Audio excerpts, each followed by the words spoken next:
Salut, c'est Siam et Jean pour un nouvel épisode du podcast. Bienvenue dans la saison 2 de l'écologie dans le couple, épisode 9. La sexualité.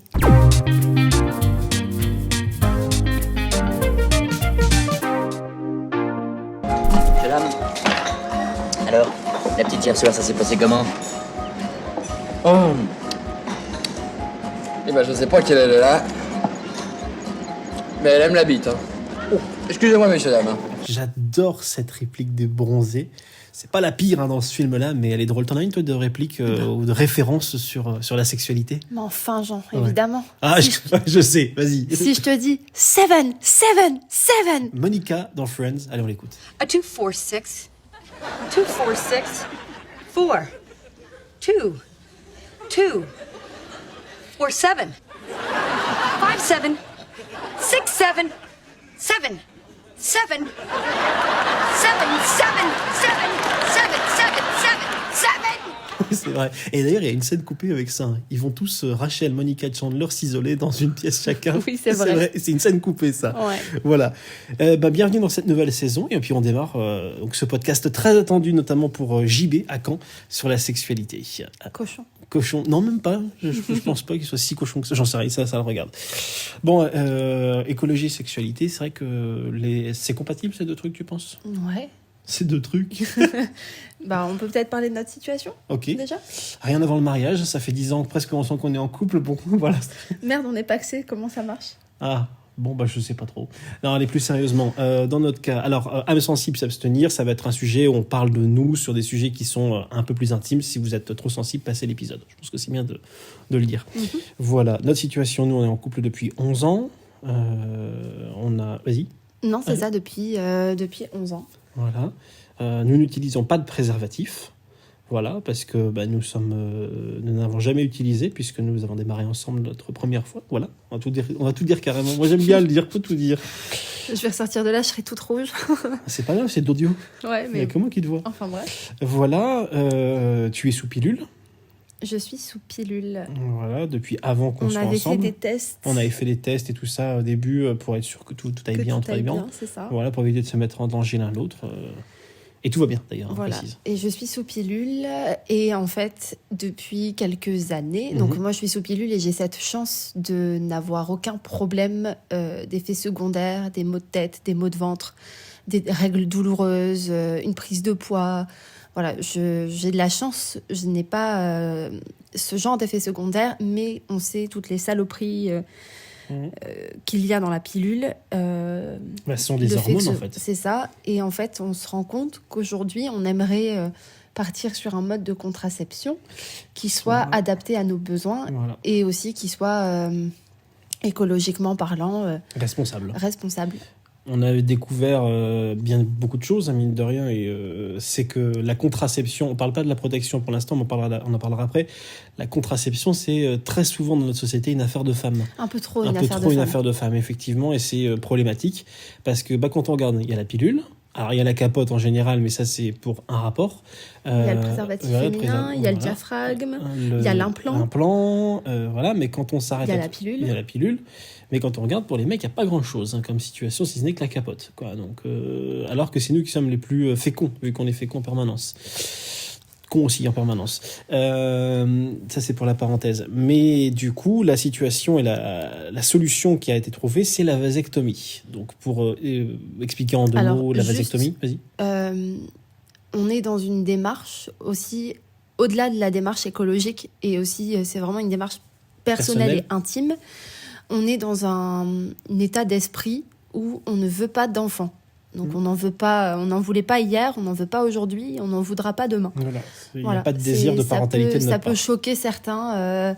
L'homme et la femme sont faits pour enfanter. Enfin bref, toutes ces conneries. Enfin bref, mais tout ça pour dire que moi, par exemple, le fait de ne pas avoir envie d'enfant, c'est une décision que j'ai prise bien avant que je sois avec Jean. Et c'est une décision qui ne regarde que moi. Et quand on s'est mis ensemble, j'ai dit à Jean, quand c'est devenu sérieux entre nous, et j'ai été claire avec j'ai été claire avec toi en disant que moi, c'était un désir que je n'aurais jamais.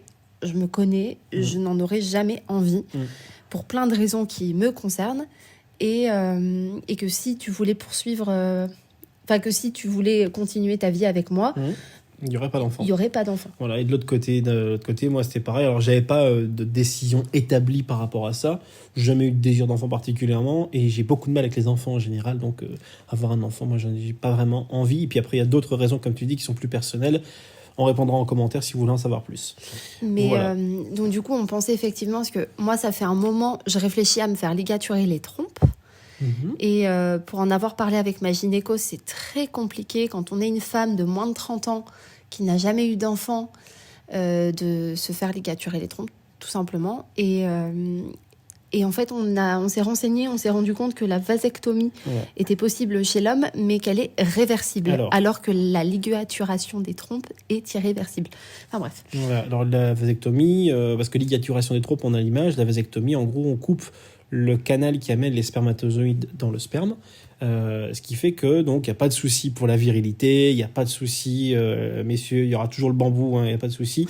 J'utilise des termes grand public, tout public, pardon. Et voilà, il n'y a pas de souci derrière après une opération. C'est juste un temps d'adaptation apparemment, parce que pendant un mois, voilà, faut pas de rapport sexuel, le temps de que la cicatrice se remette et tout ça. Non mais voilà, c'est ça, de rapport pénétratif. Pénétration. C'est vrai. Voilà. Ensuite, donc on s'est renseigné effectivement sur la vasectomie. Je suis allé voir mon médecin traitant. On a le même médecin traitant ici avec moi. Et elle est très ouverte sur le truc, mais elle a dit honnêtement, même principe que pour Siam, vous avez moins de 30 ans, vous n'avez pas d'enfant. Elle dit, moi je veux bien, mais elle fait, ça va pas dépendre de moi la décision, parce que trouver un urologue plus un chirurgien qui acceptera de le faire, ça va être compliqué. Et donc voilà, donc, pour l'instant c'est en cours, à l'enregistrement donc, de ce podcast, on est début février 2021, pour l'instant la démarche n'a pas pu être mise en place pour l'instant. C'est ça. Voilà, parce que on se confronte à ce diktat de société qui fait que on doit avoir des enfants avant de pouvoir être autorisé à faire ce qu'on veut de notre corps. Voilà. Donc, on réfléchit donc à cette solution, la vasectomie, qui effectivement peut être réversible chez l'homme. Alors, c'est une réversibilité partielle. Enfin, après, je pense qu'aussi, il y a un délai de réflexion avant de pouvoir faire l'opération. Nous, le délai de réflexion, il est là quand même depuis plusieurs années. Donc, voilà, c'est un choix de ne pas avoir d'enfant aujourd'hui. Donc, ça, c'est... Voilà, donc la vasectomie en plus, donc c'est une opération chirurgicale, mais qui, une fois qu'elle est faite, plus besoin de pilules, donc plus besoin de toi de... C'est ça, plus besoin de prendre d'hormones. Voilà, de pourrir ton corps avec ce que tu consommes, enfin ça. C'est ça. Et plus de, aussi, c'est tout bête, mais le déchet de l'emballage de la pilule. Parce que on est dans une démarche aussi zéro déchet. Voilà. Ça, c'est pour la contraception. On a évoqué la protection tout à l'heure.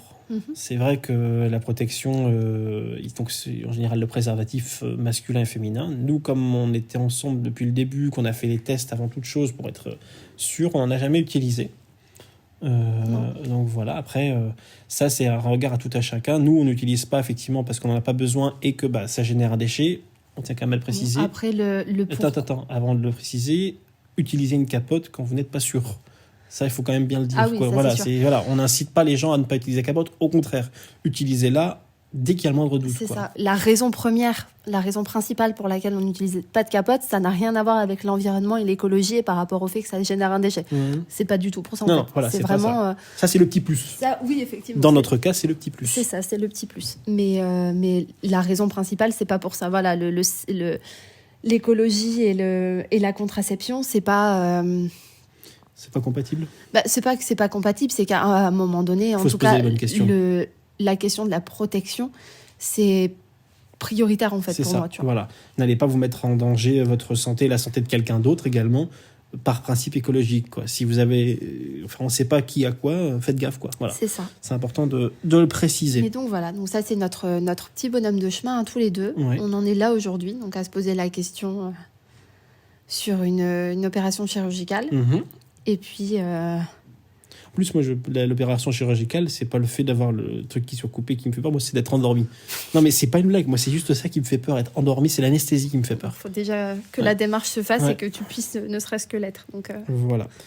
On est curieux en commentaire. Voilà. Si vous êtes passé par là, si vous souhaitez passer par là, si vous aussi, dans votre entourage, proche ou improche, tu verras, toi aussi, t'en auras envie un jour des enfants. Je déteste ce genre de remarques. Voilà. Tu verras quand tu auras 40 ans. Je conchis les personnes qui nous font ce genre de remarques. Alors, voilà. Par contre, on a 13 neveux et nièces, j'adore passer du temps avec Oui, eux, voilà. mais en fait, j'adore les voir, les qui rendre viennent parents. chez moi. Non, mais vraiment, tout ça, je les adore. Mais il y a aussi ce plaisir de les rendre, tu vois. C'est ce que les grands-parents appellent les chics ouf. Mais- Chic, voilà les enfants, ouf, ils repartent. Peut-être. Mais ça, c'est kiffant, tu vois. Ouais. Moi, je suis une super tati. C'est ça. Mais j'ai pas envie d'être maman. Non, pareil. On a un chat. Voilà. Moi, notre petit bébé. Bah oui, c'est notre bébé d'amour. Voilà, qui nous réveille déjà la nuit de temps en temps pour avoir des câlins. Ah, j'imagine même pas un gosse, c'est impossible. Donc voilà. Voilà, on termine sur cette petite note plus joyeuse. Plus joyeuse, Fun, effectivement. T'as une dernière référence éventuellement pour se quitter? T'en as d'autres à part Savane. Non. On verra en montage si j'en trouve une autre. Ce sera la surprise au montage. Toutes celles que j'ai escortées, je les ai baisées, d'accord? Irina Lefranche-Berger, je l'ai baisée. Jocelyn Turner, je l'ai baisée. Le prince Patrice de Moldavie, je l'ai baisé. J'étais bourré. N'empêche, je l'ai quand même baisé. À bientôt pour un nouvel épisode du podcast. Salut. Et Odile, madame, Odile, pas le droit de la baiser.